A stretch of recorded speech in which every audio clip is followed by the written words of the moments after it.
నమస్తే, నేను మీ గంట సోమన్న, సీనియర్ జర్నలిస్ట్. ఈ వీడియో కేవలం యువకుల కోసం మాత్రమే, అది కూడా చదువుకున్నటువంటి యువకుల కొరకు. ఇటీవల కాలంలో సోషల్ మీడియా బాగా ఉధృతంగా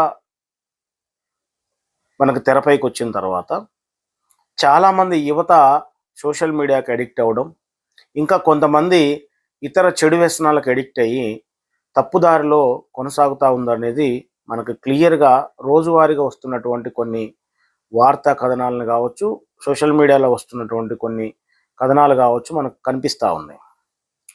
ఎందుకు అంటే యువతరం ఎప్పుడైతే తప్పుదారి పడుతుందో ఆ దేశం ఖచ్చితంగా తిరోగమన దిశలో వెళ్తుంది.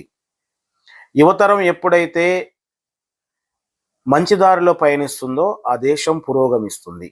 అందుకొరకే యువతరం ఖచ్చితంగా ఈ యొక్క వీడియోని చూడాల్సినటువంటి అవసరం ఉంది.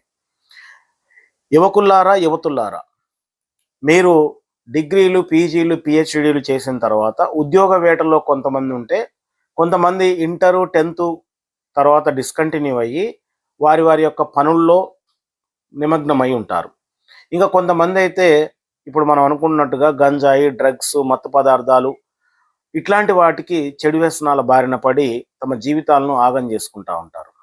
కాబట్టి యువత ఎప్పుడు కూడా ఆలోచించాల్సింది, ఈ దేశంలో ఏం జరుగుతూ ఉంది, ఈ దేశం ఎటువైపు పయనిస్తూ ఉంది, ఈ దేశంలో జరుగుతున్నటువంటి రాజకీయాలు ఏమిటి, ఈ రాజకీయాలు ఈ దేశ ప్రజలను ఎట్లా ప్రభావితం చేస్తూ ఉన్నాయి, ఈ రాజకీయ నాయకులు ఈ దేశంలో అభివృద్ధిని ఎట్లా చేస్తూ ఉన్నారు, అభివృద్ధి ఫలాలను ప్రజలకు అందేలాగా ఎలాంటి ప్రయత్నాలు చేస్తూ ఉన్నారు, రాజకీయ పార్టీలు ఎన్నికలప్పుడు ఇచ్చినటువంటి హామీలను తూచా తప్పకుండా అమలు చేస్తున్నారా, విద్యార్థులకు కావలసినటువంటి ఉపాధి, ఉద్యోగ రంగాలను అభివృద్ధి చేస్తున్నారా, విద్యార్థులకు కావలసినటువంటి చదువులను సరైనటువంటి మార్గంలో అందే విధంగా వాళ్ళు ఏమన్నా కృషి చేస్తున్నారా, వీటిపైన యువతరం ఫోకస్ చేయాల్సిన అవసరం ఉంది. ఇది జరగాలంటే యువతరం అంతా కూడా రాజకీయంలోకి రావాలి. రాజకీయానికి మించినటువంటి బిజినెస్ ఈ దేశంలో ఇంకొకటి లేదు. రాజకీయ రంగంలోకి వచ్చినటువంటి ఏ నాయకుడినైనా మీరు చూడండి, అతను పదవి ఎక్కడుంటే ఆ పార్టీలో ఉంటాడు, అతనికి సీటు ఎక్కడొస్తే ఆ పార్టీలో ఉంటాడు. సీట్ ఇచ్చి గెలిపించిన పార్టీని కూడా వదిలేసి ఇంకొక పెద్ద పదవి వస్తుందంటే ఆ పార్టీలోకి జంప్ అవుతాడు. అంటే రాజకీయ నాయకులు ఎప్పుడూ కూడా తమ స్వార్థ ప్రయోజనాల కోసం, తమ కుటుంబ ప్రయోజనాల కోసం మాత్రమే పాకులాడతారనేది మనం తెలుసుకోవాల్సిన అవసరం ఉంది. కాబట్టి యువకుల్లారా, మీరంతా రాజకీయాల్లోకి రండి. ఈ దేశ రాజకీయాలను పూర్తిగా ప్రక్షాళన చేయండి.